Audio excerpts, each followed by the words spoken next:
आज बायोलॉजी में हम लोग एक नया टॉपिक स्टार्ट करने वाले हैं और टॉपिक जो आपका चलने वाला है उसका नाम है रेस्पिरेटरी सिस्टम। श्वसन तंत्र के बारे में हम लोग जानकारी आज की क्लास में लेंगे। तो चलिएगा दोस्तों, अभी हम बात करने जा रहे हैं व्हाट इज रेस्पिरेशन, श्वसन क्या है, इसके बारे में हम लोग बात करेंगे। अब दोस्तों फर्स्ट ऑफ ऑल ये जानकारी लेंगे कि व्हाट इज रेस्पिरेशन, श्वसन है क्या, ठीक है, इसकी बात करेंगे। उसके बाद धीरे धीरे करके मानव पर आएंगे। श्वसन, रेस्पिरेशन, थोड़ी थोड़ी जानकारी मैंने आपको दी थी दोस्तों। कब? जब आपको पढ़ाया था, मैंने क्या पढ़ाया था, डाइजेस्टिव सिस्टम, पाचन तंत्र पढ़ाया था। श्वसन, कुछ लोग ऐसा सोचते हैं, ऐसा मानते हैं कि बस यही है श्वसन, है ना, सांस लेना और सांस छोड़ना, इनहेल एक्सहेल, है ना। लेकिन हकीकत में ये जो आप सांस ले रहे हो, छोड़ रहे हो, ये रेस्पिरेशन की क्रिया का, श्वसन की क्रिया का एक छोटा सा स्टेप है। तो फिर सर पूरा श्वसन क्या है?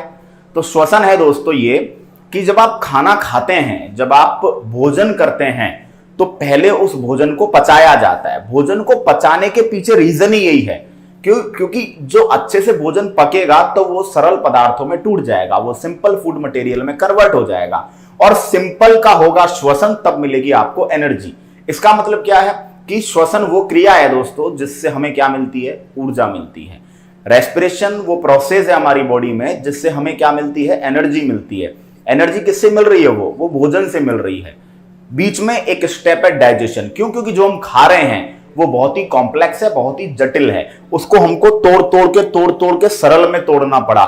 जब सरल पर आ गए तो सरल का हुआ श्वसन और श्वसन से क्या मिल गई, एनर्जी। ठीक है, अब इस श्वसन में क्या प्रोसेस है, इसका क्या कैसे हो रहा है? तो दोस्तों श्वसन की परिभाषा है कि सबसे पहले जो हमने भोजन किया उसको पचाया जाएगा, उसको सरल भोज्य पदार्थों में, उसको सिंपलेस्ट फूड मटेरियल में तोड़ा जाएगा और उसके बाद जो पचा हुआ भोज्य पदार्थ है, जो डाइजेस्टेड फूड मटेरियल है, उसका वातावरण से, एनवायरनमेंट से ऑक्सीजन लेकर, एनवायरनमेंट से ऑक्सीजन को बॉडी में पहुंचाकर भोज्य पदार्थ का ऑक्सीडेशन किया जाएगा, ऑक्सीकरण किया जाएगा और क्या बनेगी, ऊर्जा बनेगी। ये प्रोसेस क्या कहलाती है, श्वसन। तो श्वसन क्या है?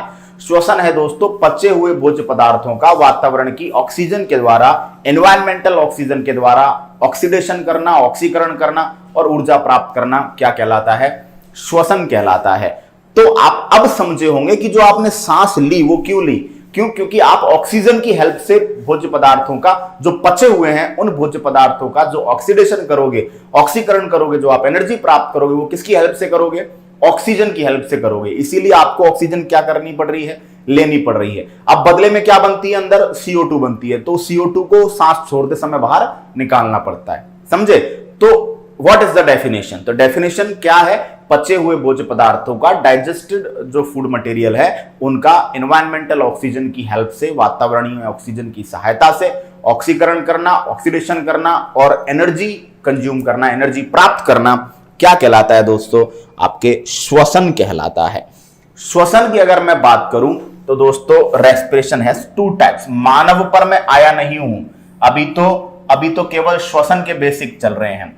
श्वसन 2 प्रकार का है दोस्तों, वायवीय श्वसन, वायवीय श्वसन, इसी को बोलते हैं ऑक्सी श्वसन। वायवीय श्वसन या ऑक्सी श्वसन, इंग्लिश में बोला जाता है एरोबिक रेस्पिरेशन, एरोबिक रेस्पिरेशन, वायवीय श्वसन।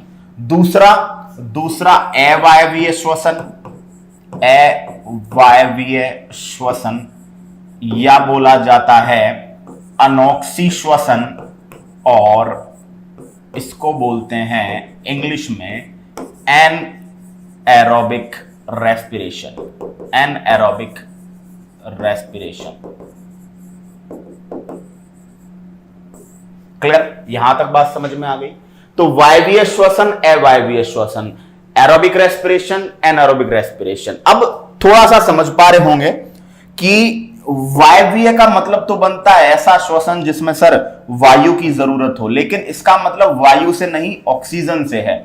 ऐसा रेस्पिरेशन जिसमें ऑक्सीजन की आवश्यकता पड़ती हो, या ऐसा श्वसन जिसमें ऑक्सीजन की नीड होती हो, उसको क्या बोला जाता है? एरोबिक। उसको ऑक्सी श्वसन कहा जाता है। और ऑक्सी श्वसन का एग्जाम्पल की मैं बात करूं तो लगभग लगभग सभी पादप व जंतु, लगभग ऑल प्लांट्स एंड एनिमल्स, लगभग सभी पादप और जंतु जो हैं आपके, वो किस में आते हैं दोस्तों?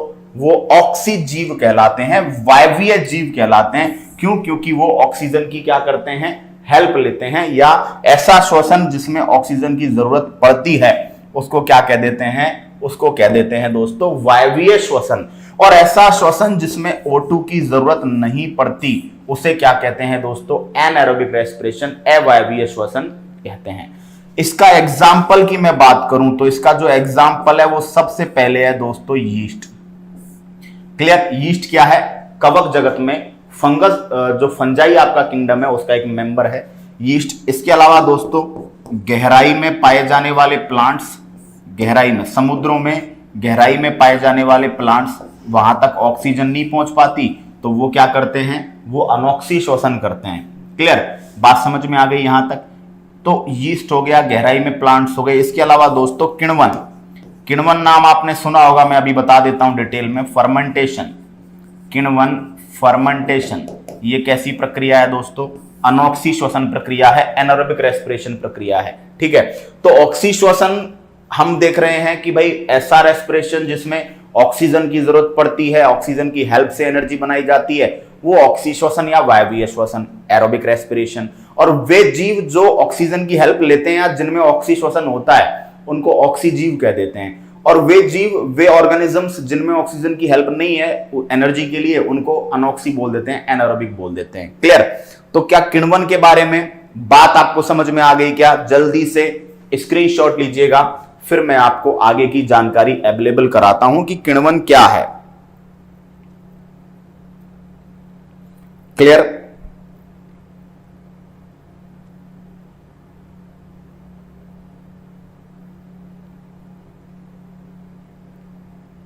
क्लियर भैया? चलिए देखिएगा। ठीक है, अब हम चलते हैं किस पर बात करते हैं? अनॉक्सी श्वसन पर। अनॉक्सी श्वसन, एनारोबिक रेस्पिरेशन, इसके बेसिक समझते हैं। कुछ क्वेश्चंस हैं यहाँ पे काफी अच्छे। ठीक है, देखिए दोस्तों, एक बीज होता है जिसको बोलते हैं प्रसुप्त बीज। प्रसुप्त बीज जिसको बोला जाता है डोरमेंट सीड। प्रसुप्त बीज क्या बोलते हैं? Dormant seed. क्लियर? प्रसुप्त बीज क्या होते हैं दोस्तों? प्रसुप्त बीज जनरली बीजों की एक अवस्था है जिसको आप कह सकते हो समाधि अवस्था। मानव में भी पहले ऋषि मुनियों के बारे में आपने सुना होगा कि भाई वो समाधि अवस्था में जाते थे। समाधि क्या है? समाधि अपने शरीर को एक लो वेंटिलेशन सिस्टम पर डालना, अपने शरीर को एक ऐसे अवस्था में डालना जहां शरीर की जो नीड्स हैं, शरीर की जो आवश्यकताएं हैं, वो एकदम क्या हो जाती है? कम। और शरीर के सभी ऑर्गन्स की जो एक्टिविटी है वो बहुत ही स्लो हो जाती है, जिसकी वजह से बॉडी को एनर्जी, बॉडी को जितनी भी चीजों की आवश्यकता है वो सब बहुत ही कम होती है। तो बंदा लंबे टाइम तक बिना खाए पिए क्या रह सकता है? सरवाइव कर सकता है। वो एक योग की अवस्था है। वो क्या है बताइए? एक ध्यान की अवस्था है। इसी तरीके से दोस्तों जब प्रतिकूल परिस्थितियां आती हैं, जब एडवर्स कंडीशंस आती हैं, यानी कि जब बीज ऐसी परिस्थितियों में होते हैं कि वो जर्मिनेट नहीं हो सकते, वो अंकुरित नहीं हो सकते, तो कभी कभी वे बीज ऐसी अवस्था में चले जाते हैं कि वो अपने आप के जो भी बीज के अंदर जो पदार्थ है उनको नष्ट भी नहीं करते और अंकुरित भी नहीं होते। मतलब कि बीज अपने आप को एक ऐसी अवस्था में डाल लेते हैं जिससे कि वो लंबे समय तक इनएक्टिव पड़े रहते हैं, निष्क्रिय पड़े रहते हैं, लेकिन उसके बावजूद भी उनमें जनन की क्षमता क्या रहती है? बाकी। टाइटैनिक जहाज के मलबे के नीचे एक बीज मिला था दोस्तों, और वो बीज उस समय का था, आप सोचिए, लेकिन अभी भी उसके अंदर जनन की क्षमता बाकी है। तो वही होता है कि कुछ ऐसे बीज होते हैं जो अपने आप को प्रसुप्ति अवस्था में, सुप्त का मतलब होता है सोया हुआ इंसान मरा हुआ नहीं होता, वो जिंदा होता है, बट वो उस समय इनएक्टिव होता है, निष्क्रिय है लगभग। ठीक है, इसी तरीके से प्रसुप्त बीज वही है कि जो लंबे समय से इनएक्टिव है, लंबे समय से निष्क्रिय पड़े हुए हैं, लेकिन जनन की क्षमता the capability of reproduction is present, अभी भी वो अवेलेबल है, ठीक है। तो उनको क्या कह देते हैं, प्रसुप्त बीज। अरे हथियार चलाना छोड़ा है, भूले नहीं है, समझे, वही सिस्टम है। तो प्रसुप्त बीजों में ध्यान रखना कौन सा श्वसन होता है, अनोक्सी श्वसन। इसके बाद मैं बात कर रहा हूं किण्वन, फर्मेंटेशन। दोस्तों किण्वन के बारे में अगर मैं समझूं अच्छे तरीके से, तो किण्वन वो प्रोसेस है जिसके द्वारा दोस्तों अनोक्सी श्वसन के द्वारा, किण्वन वो प्रक्रिया है जिसमें अनोक्सी श्वसन कराकर क्या प्राप्त किया जाता है, किण्वन से दोस्तों क्या बनाया जाता है, पनीर बनाया जाता है। किण्वन से दोस्तों आपके जो भी बेकरी प्रोडक्ट्स होते हैं, जो बेकरी उत्पाद होते हैं, वो किससे बनाए जाते हैं। बेकरी उत्पाद का मतलब है आपका डबल रोटी हो गया, डबल रोटी बनती है ना, डबल रोटी, ब्रेड वगैरह, ये सब किससे बनाए जाते हैं, ये सब फर्मेंटेशन से बनाए जाते हैं, किण्वन से। इसके अलावा दोस्तों जो शराब है, अल्कोहल है, ये भी किससे बनाया जाता है, ये भी किण्वन से बनाया जाता है। क्लियर, ये भी किससे बनाया जाता है, किण्वन से। ओके, तो फर्मेंटेशन लगभग पनीर बनाने में, बेकरी प्रोडक्ट्स बनाने में आप काम में ले रहे हैं, अल्कोहल बनाने में काम में ले रहे हैं। तो शराब बनाने की क्रिया भी क्या है, अल्कोहल। अब शराब भी अलग अलग तरीके से बनाई जाती है, ठीक है। जैसे अगर आप बात करते हैं विस्की, विस्की अलग अलग चीजों से बनते हैं। अगर आप बात करते हैं विस्की, अगर आप बात करते हैं रम, अगर आप बात करते हैं वाइन, अगर आप बात करते हैं क्या, बियर। तो दोस्तों विस्की बनती है जौ और मक्का का जो पानी होता है उससे बनाते हैं। दोस्तों वाइन, वाइन अंगूर की बेटी कहलाती है, अंगूर से बनती है। रम की अगर आप बात करेंगे, रम, तो दोस्तों रम जो बनता है वो किससे बनता है, वो गन्ने से बनता है, और गन्ने के रस से ही एक उप उत्पाद बनता है जिसको बोलते हैं शीरा, ठीक है। और दोस्तों उसके बाद बियर की अगर आप बात करते हो, तो बियर भी अनाजों के पानी से बनती है, जैसे कि हो गया जौ हो गया, गेहूं हो गया, इनके पानी से बनती है। तो ये सब किससे बन रहे हैं दोस्तों, फर्मेंटेशन से, किण्वन से। तो किण्वन क्या है, एक ऐसी प्रक्रिया है जो कि अनोक्सी श्वसन पर आधारित है, एनारोबिक रेस्पिरेशन पर आधारित है। और किण्वन की इस प्रक्रिया में आप निम्न उत्पादों को क्या करते हो बताइए, निम्न उत्पादों को पढ़ते हो, निम्न चीजों के बारे में आप जानकारी लेते हो, ठीक है बच्चों। आगे बात करें, जल्दी से जल्दी स्क्रीनशॉट लीजिएगा ताकि हम आगे बात करें और आगे चीजों को समझने की कोशिश करें, ठीक है दोस्तों। जल्दी से जल्दी स्क्रीनशॉट लीजिएगा।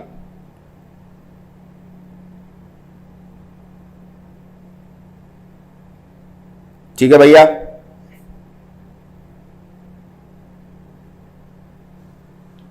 है ना। अब दोस्तों एक चीज जो यहां पे मोस्ट इंपोर्टेंट है, मोस्ट इंपोर्टेंट, क्या वो ऐसी चीज क्या है सर, हमें भी बता दो। तो दोस्तों दूध से दही बनना, दूध से दही बनना, ये भी क्या है, ये भी दोस्तों किण्वन है, ये भी फर्मेंटेशन है। ये भी आप देखते हैं दूध से दही जमाते हैं तो उसको ढक देते हैं, क्लियर। ये भी अनोक्सी श्वसन के द्वारा होता है। और किण्वन भी एक ऐसा बैक्टीरियल जीवाणु भी एक किण्वन है जिसमें लैक्टोबैसिलस काम में लिया जाता है, ठीक है। तो दूध से दही बनना भी क्या है, एक फर्मेंटेशन की प्रक्रिया है, ठीक है। तो ये सब अनोक्सी श्वसन के द्वारा हो रहा है। डोरमेंट सीड में अनोक्सी श्वसन होता है, फर्मेंटेशन में जहां भी हो रहा है अनोक्सी श्वसन हो रहा है, क्लियर। इसके अलावा अगर अनोक्सी श्वसन की बात करें तो दोस्तों कूड़े कचरे, गोबर वगैरह से गोबर गैस जो बनती है ना, गोबर से जो गोबर गैस बनती है वो भी किसके द्वारा बनती है, गोबर से गोबर गैस बनती है, वो भी क्या है, वो भी आपका एक तरीके से अनोक्सी श्वसन है, एनारोबिक रेस्पिरेशन है। इसके अलावा जो चीज मैं आपको बताने जा रहा हूं वो क्या, कि जो हमारी देखिए दूध से दही बन रहा है, तो दही में क्या बन रहा है, दही में बन रहा है लैक्टिक एसिड। तो एक तरीके से लैक्टिक एसिड किण्वन के द्वारा बनाया जा रहा है। इसके अलावा दोस्तों एथेनॉल, एल्कोहल में क्या होता है, एथेनॉल भी किसके द्वारा बनाया जा रहा है, किण्वन के द्वारा बनाया जा रहा है। एक चीज और बता देता हूं आपको कि हमारी जो ऐच्छिक या कंकालीय पेशियां हैं, आपने सुना होगा, हमारी जो ऐच्छिक या कंकालीय, हमारी जो स्केलेटल मसल्स हैं, वॉलंटरी मसल्स हैं, जो कंकाल तंत्र से जुड़ी हैं, उनके बारे में भी पढ़ाया था कि कभी कभी हमारे हाथ पैरों में दर्द क्यों होने लग जाता है, क्योंकि हमारी ऐच्छिक या कंकाली पेशियां क्या करती हैं, ऑक्सीजन की कमी में क्या करती हैं, ऑक्सीजन की कमी होने पर अनोक्सी शोषण करती हैं, और अनोक्सी शोषण के द्वारा क्या बना लेती हैं, लैक्टिक एसिड बना लेती है। तो हमारी मसल्स में भी फर्मेंटेशन के द्वारा क्या बन जाता है, लैक्टिक एसिड बन जाता है, जो कि दर्द और थकान का क्या बनता है, कारण बनता है। तो ये सारी जानकारी किससे रिलेटेड है, ये सारी जानकारी अनोक्सी श्वसन, और अनोक्सी श्वसन कहां कहां पाया जाता है, इससे रिलेटेड है। ठीक है दोस्तों, चले आगे।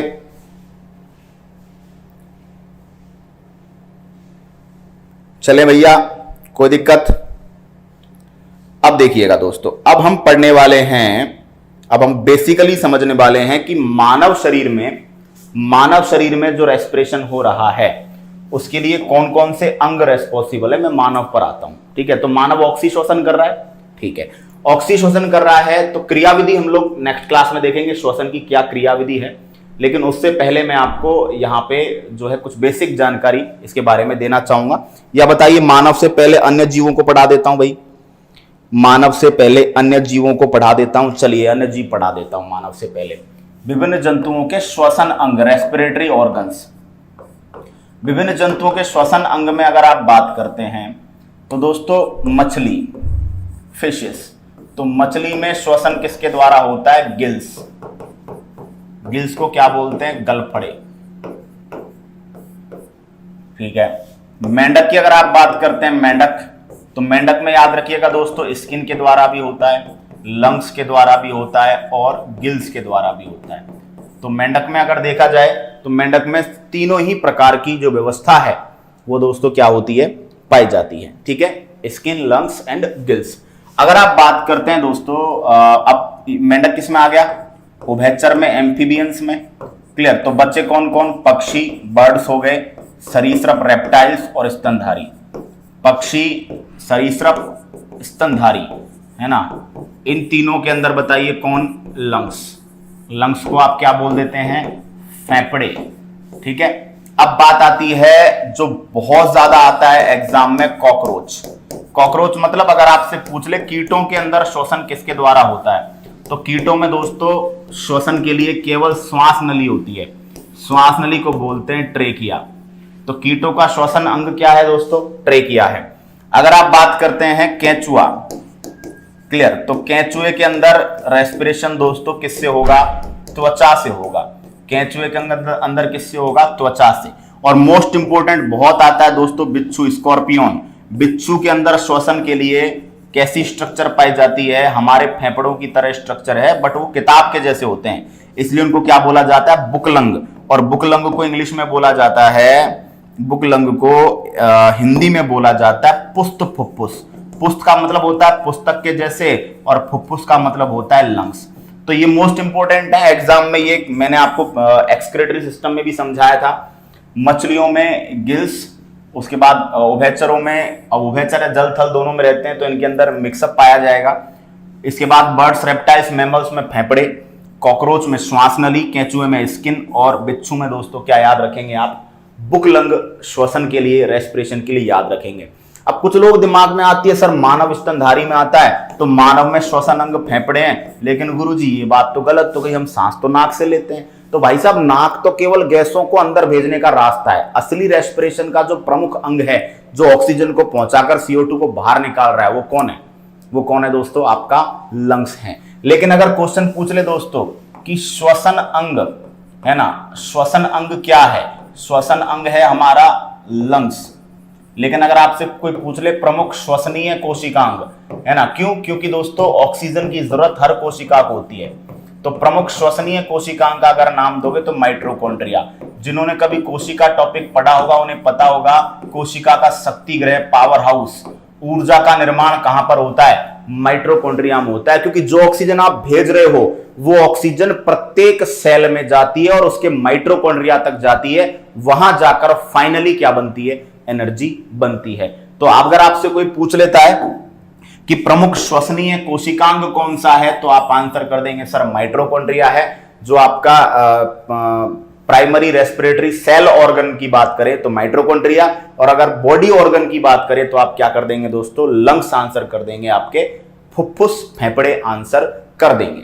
ठीक है, अब मैं आपको मानव के रेस्पिरेटरी सिस्टम की बेसिक जानकारी अवेलेबल करवाता हूं, क्योंकि बहुत ही छोटा टॉपिक है लेकिन काफी अच्छे तरीके से एक एक चीज को डिस्कस करते हुए यहां पे पढ़ेंगे। दोस्तों मानव की अगर आप इस तंत्र की बात करते हैं तो इसका स्टार्ट होता है बाह्य नासा छिद्र। किससे स्टार्ट होता है? बाह्य नासा छिद्र, है ना, जिनको बोला जाता है नोस्ट्रिल्स। है ना। नोस्ट्रिल्स क्या है, आपकी नाक में जो छेद हैं, है ना, ये वाले, है ना, नोस्ट्रिल्स। क्लियर। बाह्य नासा छिद्र कहां ओपन होंगे बताइए, ये ओपन होंगे नासा कक्ष में। व्हाट इज नासा कक्ष? नासा कक्ष इज नेजल चेंबर। क्या बोलते हैं? Nasal chamber.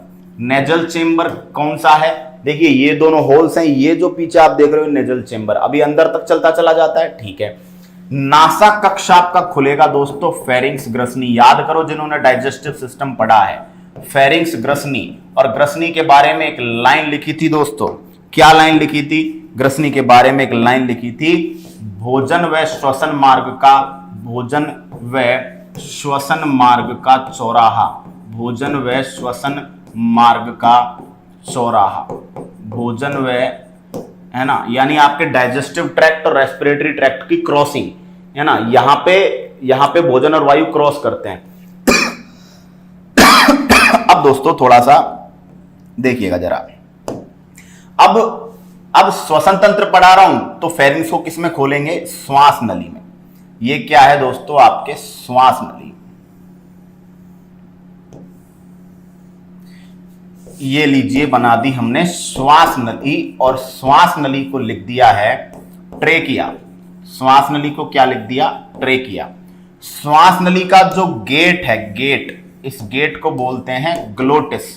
क्या बोलते हैं दोस्तों? इस गेट को ग्लोटिस, ठीक है। और इस गेट के ऊपर बना रहा हूं, इस गेट के ऊपर मैं बना रहा हूं एक ढक्कन।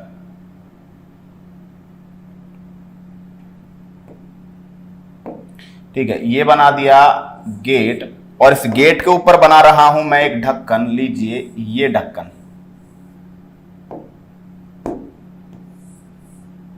क्लियर। अब देखिएगा, इसको बोला जाता है एपिग्लोटिस। क्या बोलते हैं? एपिग्लोटिस। श्वास नली के अंदर जब आप देखेंगे तो आप पाएंगे दोस्तों, श्वास नली के अंदर सी आकार के छल्ले हैं। क्या है बताइए? श्वास नली के अंदर सी आकार के छल्ले। सी आकार के छल्ले का मतलब श्वास नली के अंदर है रिंग्स। क्या है बताइएगा? रिंग्स। और ये रिंग्स किसकी रिंग्स है बताइए? उपास्थि की, हड्डियों की नहीं बनी है, ये कार्टिलेज है। और कार्टिलेज की बनी है जो रिंग है, इनका काम क्या है? इनका काम है श्वास नली को पिचकने से रोकना। श्वास नली को पिचकने से रोकना भैया, श्वास नली पिचक ना जाए, है ना। श्वास नली को पिचकने से क्या करना? रोकना। क्योंकि श्वास नली पिचक गई तो भैया हम भी क्या हो जाएंगे?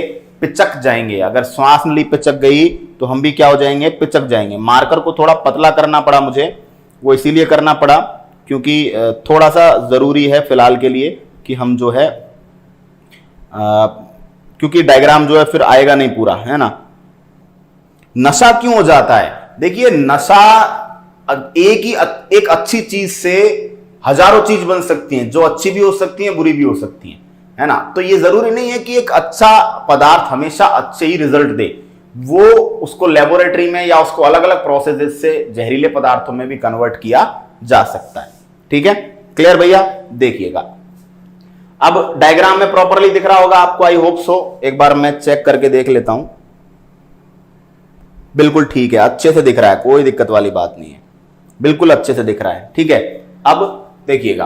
अब दोस्तों सीने में जब श्वास नली आपकी चली जाती है तो ये दो भागों में बट जाती है। कितने भागों में बट गई? दो भागों में बट गई। ये दोनों भागों में जो बटी उसको बोला जाता है श्वसनी। क्या बोला जाता है इंग्लिश में? ब्रोंकाई। क्लियर? फिर दो भागों में बटने के बाद श्वास नली दोनों तरफ फिर दो भागों में बट गई, इधर भी और इधर भी। क्लियर? अब ये जो दो भाग हैं इनको बोला जाता है श्वसनिका। इनको क्या बोला जाता है? ब्रोंकियोल। क्या बोलते हैं? ब्रोंकियोल। दोनों तरफ दो दो भागों में बटने के बाद जो आपकी सांस नली है ये क्या करती है? ये बहुत सारे भागों में क्या हो जाती हैं? बट जाती हैं। बहुत सारे, इक्के दुक्के नहीं, बहुत सारे। और इनका जो लास्ट किनारा होता है वो थैली की तरह फूला हुआ होता है। उसके अंदर पाउच के जैसा लास्ट में क्या पाया जाता है? टर्मिनल पाया जाता है। ठीक है, इसी तरह यहां पे भी बना देंगे।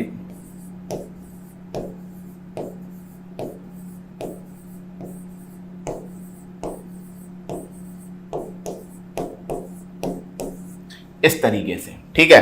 अभी मैं डायग्राम को प्रॉपरली एक अच्छा टच देने की कोशिश कर रहा हूं।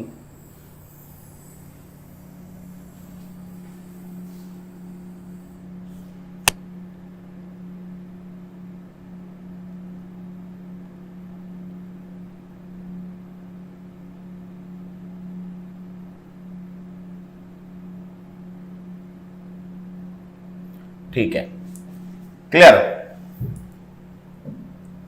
है ना। अब जरा सा गौर करना दोस्तों, जरा सा गौर करना कि इसको ऐसे मिला दो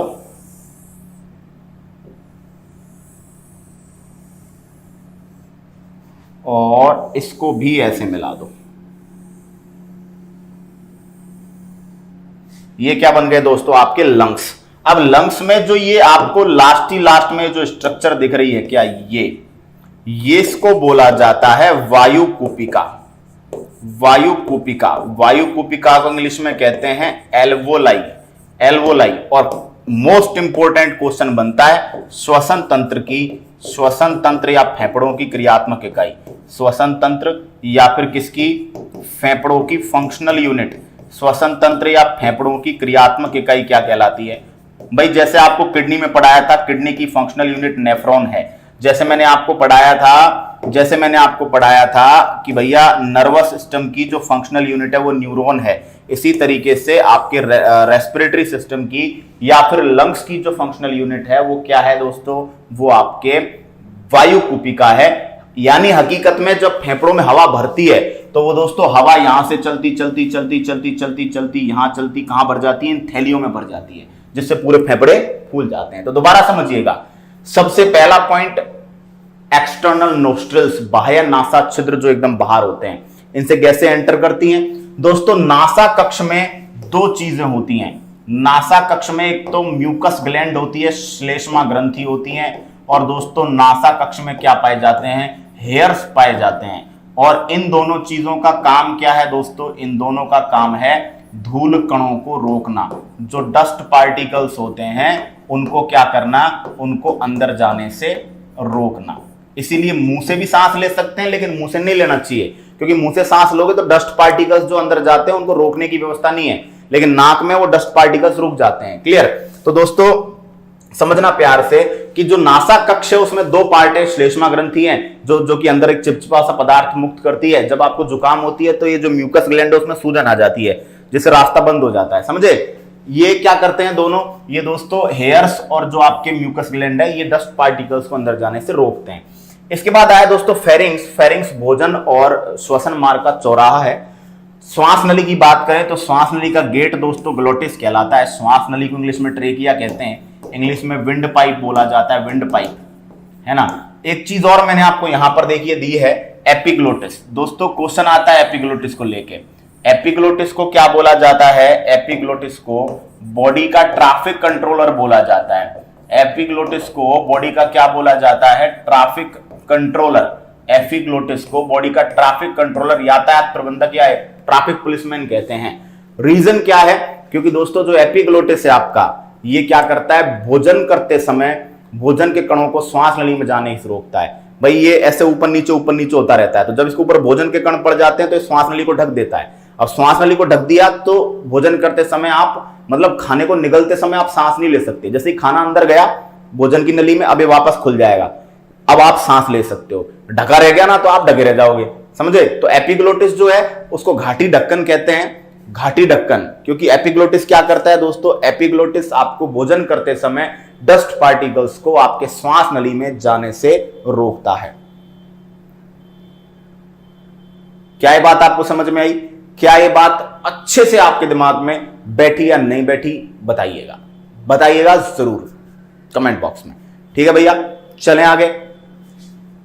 तो समझ में आया प्रॉपरली? अब सुनिए, श्वास नली में सी आकार के छल्ले, फील करके देखिए, हाथ लगा के देखिएगा, ऐसे ऐसे ऐसे दबाएंगे तो आपको ऐसे ऐसे रिंग रिंग दिखेंगी। सी आकार के क्यों है? क्योंकि ऊपर तो है, अंदर पीछे की तरफ से एब्सेंट है, इसलिए सी आकार के हैं। सी आकार के छल्ले जो हड्डी के नहीं बने हैं, वो उपास्थि के बने हैं, और उनका काम है श्वास नली को पिचकने से क्या करना, रोकना।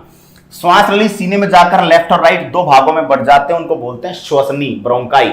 और ब्रोंकाई फिर दो दो भागों में, बढ़ जाती है, उनको क्या बोलते हैं, ब्रोंकिया और श्वसनिका।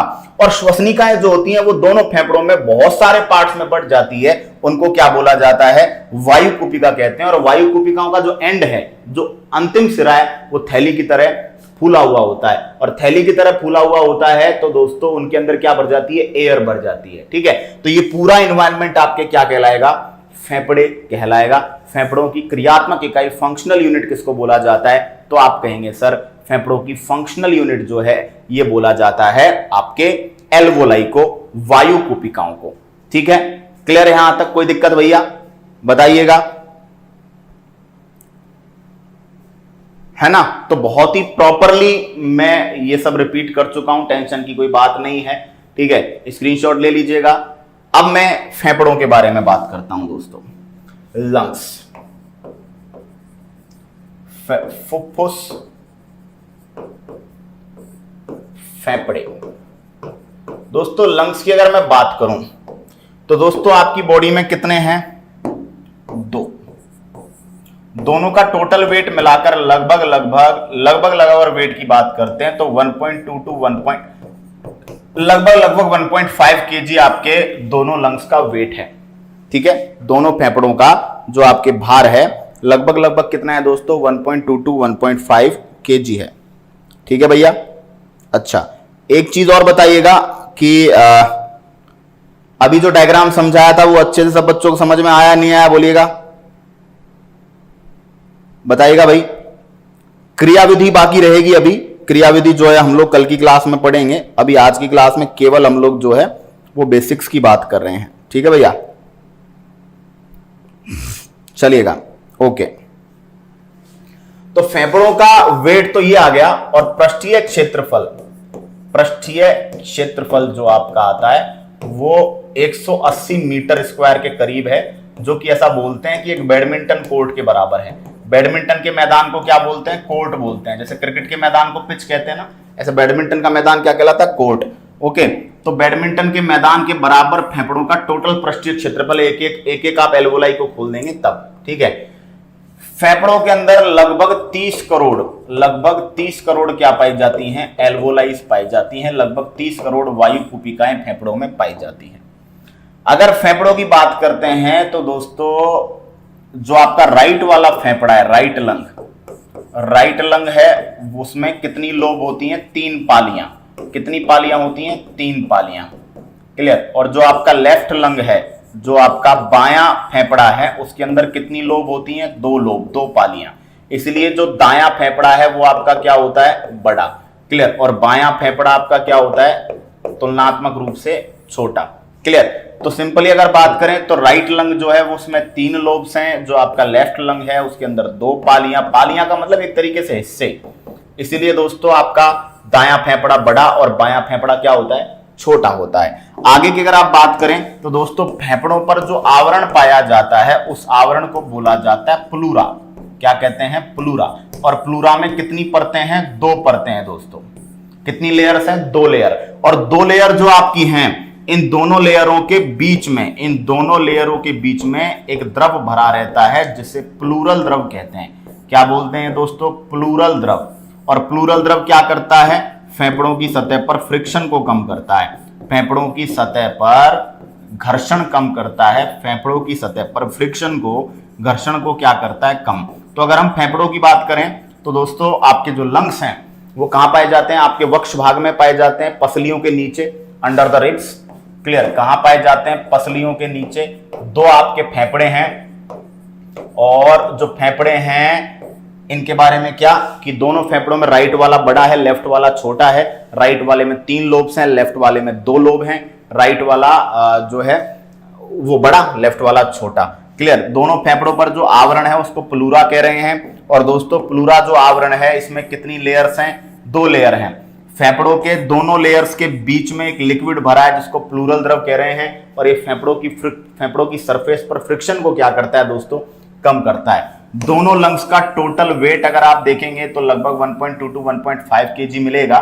सरफेस एरिया ये बता दिया मैंने आपको। और आपकी पूरी बॉडी में दोनों फेफड़ों में लगभग 30 करोड़ एल्वोलाई आपके क्या होते हैं दोस्तों, पाए जाते हैं। ठीक है। फेफड़े को बॉडी का एयर प्यूरिफायर कहते हैं। बॉडी का क्या बोला जाता है? Air purifier. क्यों? क्योंकि बॉडी में वायु का शुद्धिकरण, एयर प्यूरिफायर, फेफड़ों में वायु शोधन का काम है ना, वायु के शुद्धिकरण का, ऑक्सीजन बॉडी में पहुंचाना, CO2 को बाहर निकालने का काम किसका है? लंग्स का। और दोस्तों एक बच्चे के फेफड़े जो मां के पेट से पैदा होता है, उसके फेफड़े तभी एक्टिव होते हैं जब वो पैदा होता है ना। तो दोस्तों ये ध्यान रखिएगा कि लंग्स जो होते हैं बॉडी में लगभग 1.5 किलो वेट है, उसके बावजूद भी पानी पर तैरते हैं। उस बंदे के जो बंदा जिंदा हुआ है फिर मरा है, समझ गए? मतलब कोई बंदा है जो पहले जिंदा था और अब आपने उसके फेफड़े निकाल के तैराया पानी पे, तैरेंगे। जो बंदा, कोई बच्चा पैदा ही मरा हुआ हो, ठीक है, उसके फेफड़े अगर तैरा कर देखोगे तो वो नहीं तैरेंगे, वो डूब जाएंगे। क्यों? क्योंकि जो बच्चा पैदा ही मरा हुआ है उसके लंग्स स्टार्ट नहीं हुए हैं, उनके अंदर एयर नहीं भरी है, ठीक है, दैट्स वाई वो डूब जाते पानी में। जो बंदा पैदा हुआ, जिंदा पैदा हुआ, उसके बाद उसने रेस्पिरेशन किया, सांस ली, 1 साल 2 साल 5 साल 10 साल 20 साल 50 साल जितना भी जिया, अब उसके फेफड़ों में एयर हमेशा रहती है। अब आप उनको तैराओगे तो वो क्या हो जाएगा बताइए? तैर जाएगा, वो डूबेगा नहीं, ठीक है। तो लीजिएगा स्क्रीनशॉट लीजिएगा। अब देखिएगा दोस्तों, अब हम बात करते हैं, हमारे श्वसन तंत्र में 2 भाग हैं। हमारा जो श्वसन तंत्र है उसको 2 भागों में बेसिकली बांटा है। एक तो चालन भाग, चालन भाग को बोलते हैं कंडक्शन पार्ट। कंडक्शन पार्ट ये क्या करता है दोस्तों? ये क्या करता है? वायु को प्रवेश कराता है बॉडी में, वायु का प्रवेश कराता है, वायु को नमी प्रदान करता है, वायु को नम बनाता है, ठंडी बनाता है थोड़ी, क्योंकि बाहर तो गर्मी रहती है ना कभी कभी, नम बनाता है। और वायु का टेम्परेचर, वायु के टेम्परेचर को बॉडी टेम्परेचर के बराबर करता है। यानी चालन भाग का काम है, चालन भाग इसलिए कि जैसे आप एंटर कराओगे श्लेष्मा झिल्ली और आपके उससे चिपचिपा पदार्थ निकलता है, थोड़ा थोड़ा कूलिंग आती है, तो ये क्या करता है? जो आपके एयर है उसको एंटर करवाता है, साथ ही साथ क्या करता है? उसको थोड़ा सा ह्यूमिड करता है, नमी बनाता है उसके अंदर, और उसको बॉडी टेम्परेचर के बराबर टेम्परेचर लाता है। ये कहां से कहां तक है दोस्तों? ये बाह्य नासा छिद्र से लेकर और कहां तक है? श्वसनिका, ब्रोंकियोल तक। बाह्य नासा छिद्र से लेकर ब्रोंकियोल तक का पार्ट क्या कहलाता है? चालन भाग कहलाता है श्वसन तंत्र का। और दूसरा वाला जो भाग है उसको बोलते हैं विनिमय भाग, एक्सचेंजिंग पार्ट। विनिमय भाग ये कहां होता है दोस्तों? ये होता है आपके एल्वोलाई, वायु कूपिकाओं वाला भाग। एल्वोलाई वायु कूपिका, वायु कूपिका एल्वोलाई एक्सचेंजिंग पार्ट क्यों है? क्योंकि यहां पर O2 व CO2 का क्या होता है? एक्सचेंज होता है। भाई ऑक्सीजन बॉडी में चली जाती है और अंदर से CO2 किस में जाती है? फेफड़ों में, उसको अगले सांस में छोड़ते हैं तो बाहर निकाल देते हैं। तो ऑक्सीजन व CO2 का आदान प्रदान किस प्रक्रिया के द्वारा होता है? सामान्य विसरण प्रक्रिया। विसरण समझ रहे हो आप? किसी भी पदार्थ का अपनी उच्च सांद्रता से निम्न सांद्रता की ओर आना, ठीक है, ये क्या कहलाता है? विसरण। तो याद रखेंगे, आपसे पूछा जाए ऑक्सीजन व CO2 गैस का आदान प्रदान कहां पर होता है? तो वायु कूपिका की सतह पर होता है, एल्वोला की भित्ति पर होता है। और वायु कूपिका की सतह पर जो ऑक्सीजन व CO2 गैस का आदान प्रदान होता है वो किस प्रक्रिया के द्वारा होता है? सामान्य डिफ्यूजन। देखिए, जब आप सांस लेते हैं तो ब्लड में ऑक्सीजन की क्या रहती है? कमी। आपके फेफड़ों में ऑक्सीजन की अधिकता है, तो अधिकता फेफड़ों में है, तो फेफड़ों से ऑक्सीजन किस में चली जाएगी? ब्लड में। वायु कूपिकाओं की भित्ति पर यह बात चल रही है। अच्छा, अंदर से जो ब्लड आया है उसमें CO2 ज्यादा आई है, CO2 आपने जो सांस ली उसमें कम है, तो CO2 आपके फेफड़ों में आ जाएगी, है ना। तो वही है, ऑक्सीजन अंदर, CO2 बाहर। क्लियर? समझे बात को अच्छे से? तो ये सिस्टम इस तरह से चालन भाग और कंडक्शन भाग का, चालन भाग और एक्सचेंजिंग पार्ट का, दोनों का आपको पढ़ना है। कल की क्लास में हम पढ़ेंगे दोस्तों मैकेनिज्म ऑफ रेस्पिरेशन, श्वसन की क्रियाविधि, श्वसन से रिलेटेड बीमारियां और श्वसन से रिलेटेड जितने भी डेटा हैं उन सब के बारे में हमें कल की क्लास में बात करनी है। तो दोस्तों आज की क्लास को हम समाप्त करते हैं यहीं। उम्मीद करता हूं सेशन आपको पसंद आया होगा, आपने अच्छे से सीखा होगा, और किसी भी तरह की कोई समस्या अगर रहे तो आप डाउट बॉक्स में, कमेंट बॉक्स में हमसे अपनी क्वेरी कर सकते हैं। आगे बात करेंगे अगली कक्षा में, तब तक के लिए टाटा, बाय बाय, जय हिंद।